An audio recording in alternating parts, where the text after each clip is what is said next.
जय हिंद। मैं बताने जा रहा हूँ भारत के एक महान scientist doctor APJ Abdul Kalam जी के बारे में। तो इनका शुरुआत स्टेटमेंट से ही शुरू करते हैं। सपने वो नहीं जो नींद में आते हैं, सपने तो वो होते हैं जिसके लिए नींद ही नहीं आते हैं। डॉक्टर APJ अब्दुल जी का यह स्टेटमेंट था। डॉक्टर APJ अब्दुल कलाम जी का जन्म 15 अक्टूबर 1931 तमिलनाडु के रामेश्वर में एक बहुत ही गरीब परिवार में जन्मे थे। इनका बचपन में ही सपना था एक साइंटिस्ट बनना, इसलिए अपनी मेहनत और जज्बा को कायम रखें।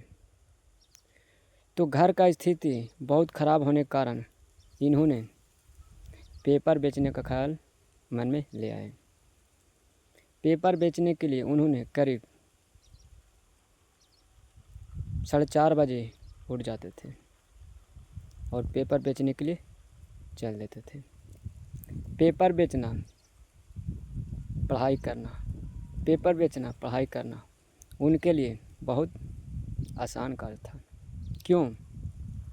क्योंकि इन्होंने मन में जिद ठान लिए थे और बोले थे कि दुनिया में कोई भी कार्य कठिन नहीं होता है।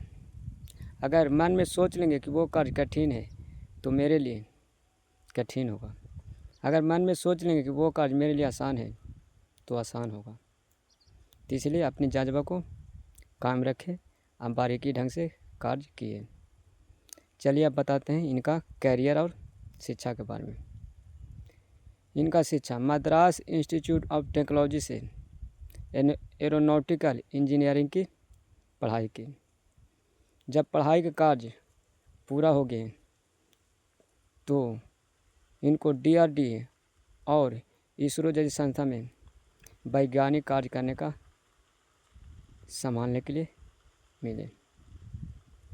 तो DRDA और इसरो जैसी संस्था में लगभग 4 दशक तक वैज्ञानिक कार्य किए। तो उनको वैज्ञानिक कार्य बहुत अनुभव हो गया, तो इनका मनोबल और भी बढ़ता गया। भारत सरकार ने इनको राजस्थान के पोखरण में 1974 में पहला परमाणु परीक्षण करने के लिए अनुमति दिए। तो वो क्या हो गए? सक्सेसफुल हो गए। दूसरा परमाणु परीक्षण राजस्थान के पोखरण में ही 1998 के लिए फिर से अनुमति दिए, तो वो भी क्या हो गए? सक्सेसफुल हो गए। तो भारत सरकार को लगा कि नहीं, ये हमारे देश के लिए बहुत बड़ा साइंटिस्ट है। तो उसी दिन से भारत सरकार ने डॉक्टर APJ अब्दुल कलाम जी को मिसाइल मैन ऑफ इंडिया के नाम से दर्ज दिए। तो उस दिन से इनको कहने लगे missile man of India doctor APJ Abdul Kalam ji. चलिए अब इनका बता रहे हैं कि 2002 में भारत के 11वें राष्ट्रपति के रूप में इनको सौंप दिए गए। जब 11वें भारत के राष्ट्रपति बने तो इनका मनोबल और भी सकारात्मक और हाई हो गया। हरनौत का कारखाना 2003 में डॉक्टर APJ अब्दुल कलाम जी के ही हाथों से उद्घाटन किए गए थे, तो इनको मनोबल और भी बढ़ता गया। इन्होंने कभी PhD नहीं किए थे। भारत सरकार के मान्यता से ही इनको नाम पर दर्ज दे दिए डॉक्टर APJ अब्दुल कलाम।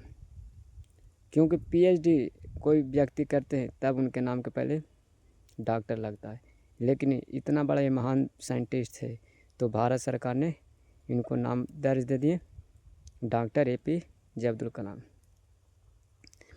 अब इनका स्टेटमेंट सुनिए। बहुत सारे स्टेटमेंट दिए थे और बोले थे कि पहला स्टेटमेंट सुनिए।